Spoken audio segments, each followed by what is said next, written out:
할리우드에서 건축가 소재 영화가 붐을 이루고 있는 이유는 무엇일까? 미국에서 제작되고 있는 영화 중 남성 주인공이 직업 중 가장 많은 분포도를 갖고 있는 것이 건축가이다. 많은 직업 가운데 건축가가 각광을 받고 있는 이유는 무엇일까? 영화 전문지인 프리미어지는 휘황찬란한 건축물을 만들어내는 당사자들이 오히려 인간 사회에서는 대인관계 등에 적응을 하지 못하고 있는 결격자로 등장하고 있다. 이것은 그동안 미국 사회를 유지시켜온 질서에 대해 은연중 두려움을 갖고 있는 남성들의 심리를 드러내주기 위해 축조와 파괴라는 두 가지 양면성을 갖고 있는 건축을 둘러싼 인물들을 내세우고 있는 것은 아닐까? 라는 의견을 제시했다. 낸시 마이어스 감독의 사랑은 너무 복잡해. 베이커리 숍을 운영하며 사회적으로 성공한 이혼녀 제인 메릴 스트립은 어느 날 자신의 집 인테리어 공사를 맡은 건축가 아담 스티브 마틴에게 호감을 느끼며 중년에 찾아온 로맨스를 만끽하게 된다는 설정을 보여주었다. 정글 피버를 비롯해 리처드 기어 주연의 마지막 연인, 이어 드림 러버 공포 탈출 시애틀의 잠 못 이루는 밤, 하우스시터 리버 와일드, 노 이스케이프 건축가의 배 등은 모두 건축가들을 중요 등장인물로 내세워 호응을 받아낸다. 빚을 청산하기 위해 아내를 백만장자에게 하룻밤을 대여해준다는 은밀한 유혹, 저지능아의 행보를 통해 급변해왔던 최근 미국 현대사를 재조명해 주었던 포레스트 검프 등도 모두 남성 주인공이 건축가로 설정됐다. 이들 영화들의 공통점이 특징은 바로 남성 주인공들이 가정적으로는 불화나 결별, 아내의 타살 등 완전하지 못한 생활을 영위하고 있는 것으로 그려지고 있는 동시에 직장에서는 노력한 만큼의 공적도 인정을 못 받고 오히려 무능력자나 파렴치범으로 지탄을 받는 것으로 묘사되고 있다. 이를 해당 작품별도 구체적으로 살펴보자. 제프 브리지스 주연의 공포 탈출. 비행기 추락사고 끝에 극적으로 생존한 제프 브리지스. 다소 멍청한 아내인 이사벨라 로셀리니와 서서히 결별을 준비하면서 비행기에서 함께 구조됐던 로시 페레즈와 연인 관계를 맺는다. 감독 피터 웨어는 건축가는 세우는 것을 직업으로 하고 있지만 그들이 축조한 것은 언젠가는 무너질 수 있다는 필연성을 갖고 있다. 비행기도 이륙하지만 언젠가는 착륙을 하여야 한다. 이러한 관점에서 볼 때 공포 탈출에서와 같은 비행기 사고는 이사벨라가 주위에 있을 때 유지되었던 건물이고 제프 브리지스가 갖고 있는 내면적인 무능함에 대한 은유적 표현이다는 철학적인 풀이를 제시했다. 이 영화는 딸기 알레르기로 거의 죽음 직전에 갔던 제프 브리지스가 아내 이사벨라 로셀리니의 헌신적인 간호로 다시 환생해 부부간의 애정을 회복하는 것으로 마무리가 되고 있다. 스파이크 리 감독의 정글 피버, 대외적으로 출세를 했다는 평가를 듣고 있는 흑인 건축가 웨슬리 스나이프스, 하급 백인 여직원인 에나벨라 시오라와 사랑에 빠지면서 그동안의 부부관계가 일시에 파탄이 난다는 설정을 보여주고 있다. 하우스시터. 스티브 마틴은 지능이 낮지만 자존심 강한 성격의 소유자이지만 밖으로는 합리적인 생각을 갖고 있는 건축가로 등장하고 있다.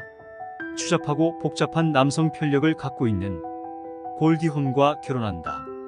드림 러버. 제임스 스페이더는 자신의 마음에 들지 않는 아내와 천신만고 끝에 결별하는데 성공을 하지만 과거가 불투명한 미지의 여성과 전격 결혼을 함으로써 또 다른 공경을 자초하는 실수를 범하는 사나이로 나온다. 탐 행크스 주연의 시애틀의 잠 못 이루는 밤. 암으로 죽은 부인을 모시어하는 백인 건축가가 감정의 기복이 심하고 약혼자가 있는 맥 라이언과 결합을 한다는 스토리를 들려주고 있다. 건축가의 배. 브라이언 데네이는 방탕한 생활을 즐겼던 18세기 프랑스 건축가의 심취한 건축가.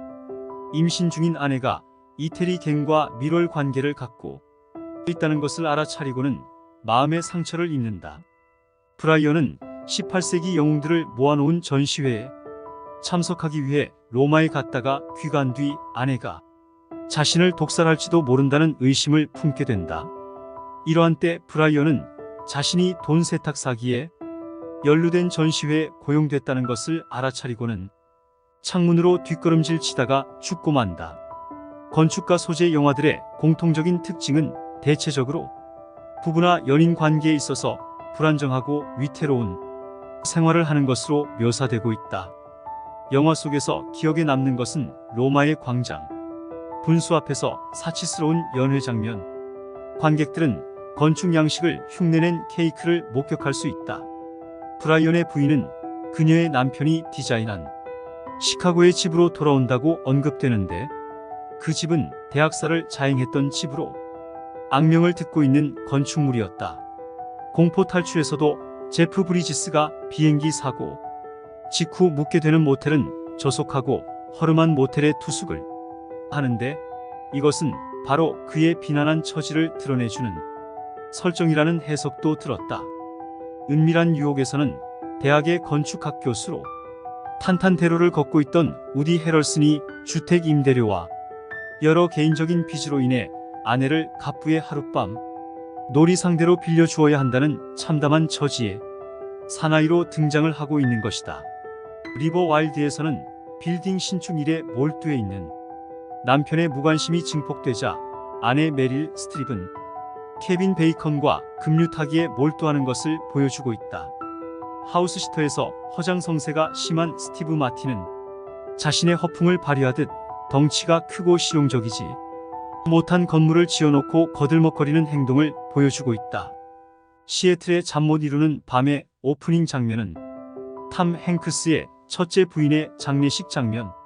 장례식은 정체를 알 수 없는 한적인 시골에서 진행이 되는데, 이 장례식이 마무리가 될 즈음 카메라는 트래킹 아웃이 되면서 호화찬란한 시카고의 스카이라인을 보여주는 장면으로 이어진다. 시카고는 미국의 유명한 건축가들 중에 한 사람인 루이스 셜리반의 고향. 그리고 영화가 진행됨에 따라 이야기는 점점 뉴욕의 스카이라인으로 이동이 된다. 탐 행크스의 거주지는 시애틀이고 맥 라이언은 볼티모어에 살고 있다. 이들 사이를 이어주는 것은 뉴욕의 엠파이어 스테이트 빌딩. 감독 노라 에프론은 볼티모어에서 직업을 찾고 시애틀에서 새로운 직업을 시작할 수 있다.